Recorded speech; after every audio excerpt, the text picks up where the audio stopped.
Morning teenager ake. Ndi nkhani yathu lero ikutenga ku South Africa. Ndiye inu tagwiranira kumwa tenticheze. So nkhani yake ndiyo khudza vusimusi Kat Matlala.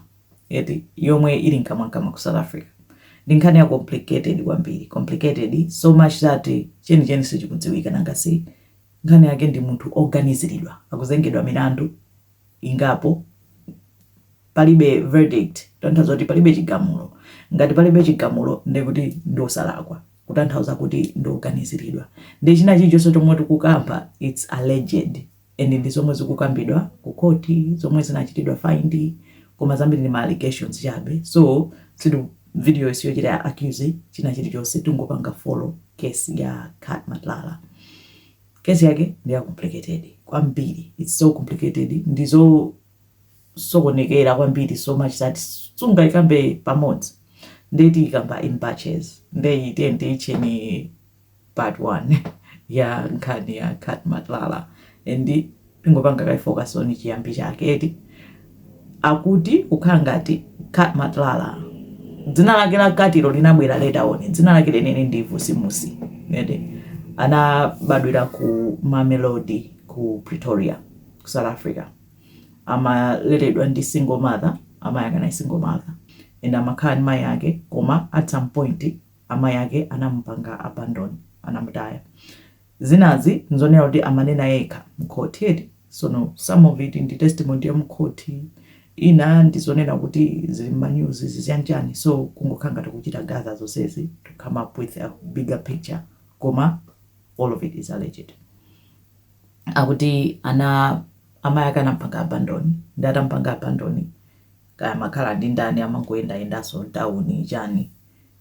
Ma eventually atanapeza so mayake aja anachita reconnect ni mayake kwamba kukhala nawonso, koma amene anachita nawo reconnect mayake anala kudwala kwambiri, and pamene anapanga find out chifukwa chomwe mayake anampanga abandoni, and ati chifukwa chake chinacho kuti amayi yake anapangidwa chipongwe, anagwiriridwa ndi munthu wina wake, anachita chipongwe, nde anali traumatized kwambiri amayi yakeyo. Zitachita traumatized yoncho samatha kukhazikika basi kuti zinasokoneza munthu kwambiri mpaka na she couldn't do anything basi nkungochoka kuti komano anapeza kuti anakumana nawonso kwamba kukhala nawonso, out of course nthawi imene anali kudwala and sipanatenge nthawi yayitali kwambiri amayi yake aja anamwalira.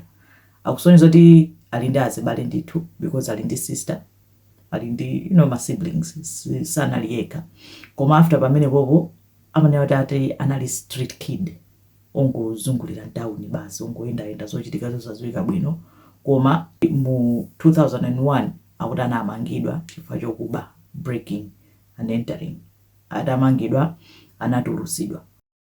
Palibe ma records olongosoka amene amafotokoza za kumangidwa kwake kapena conviction yake, zimangodziwika kuti anamangidwa mu 2001.